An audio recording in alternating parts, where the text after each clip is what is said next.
There are countless examples of rules within Islam that have been interpreted differently and applied differently due to differing circumstances. When we are praying in a mosque, we are more likely than not to be surrounded by people of different schools of thought, yet we hardly perceive that. When an imam teaches an issue from a certain position, are we then obliged to accept that as the only valid interpretation? Not being able to accept different interpretations on the same issue cannot be considered knowledge. The Sharia consists of clear-cut commands in revelation, as well as answers derived by scholars when a situation arises which is not specifically addressed in revelation.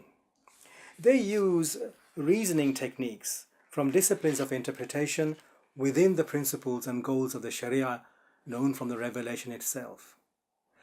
However, scholars differ due to a number of reasons, and I'm going to mention 7 of them.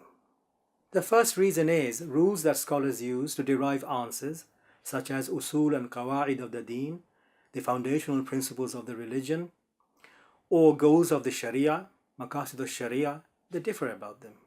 The second reason is scholars have different strengths and capabilities with regard to 3 areas. They bring different insights. They weigh up expected outcomes differently.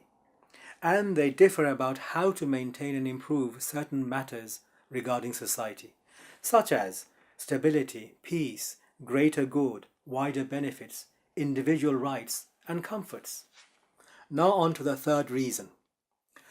The Sharia has always closely taken into account the cultures and conditions in which people live. This produces necessary differences according to places and people. Our religious learning and instruction can become problematic in a society when we become weak in the political and social sciences, the humanities. As a result, we can insist on an opinion from the past which was formed in a different context that fails to adapt Sharia requirements to our time, place, and culture. This results in harm, thus causing avoidable hardship or injustice. Umar ibn al-Khattab radiallahu anhu adopted the Persian revenue laws in its totality after its inclusion into the Islamic Caliphate.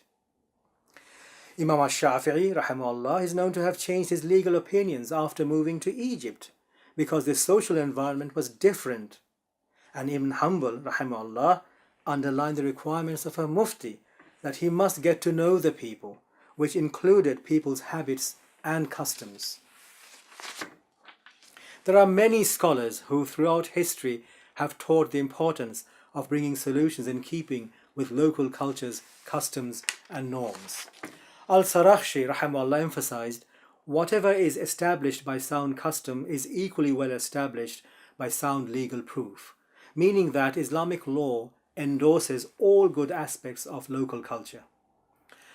Ibn Abidin rahimahullah warned that any jurist who held unbendingly to the standard legal decisions of his school of thought without regard to changing times and circumstances would necessarily cancel out fundamental rights and extensive benefits, bringing about harm far exceeding any good he might possibly achieve. He went on further to say that such blindness constituted nothing less than dhulm, injustice and gross oppression. 4. There is the large and complicated issue of authentication of prophetic traditions, hadiths. Answers from religious experts very often differ due to their differences about the degree of reliability of hadith, as well as harmonization of seemingly contradictory hadiths. Reason 5. Yaqeen certainty differs from scholar to scholar because of the differences regarding the issues of ijma', consensus, and qiyas, analogy.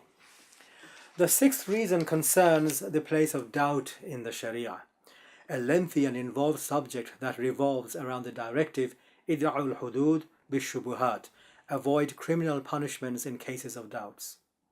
And finally, the 7th reason, one needs to appreciate the difficult but highly relevant subject of practical diversity, takhayyur or talfiq, which scholars have historically used to choose legal opinions cutting across boundaries between the schools of thoughts.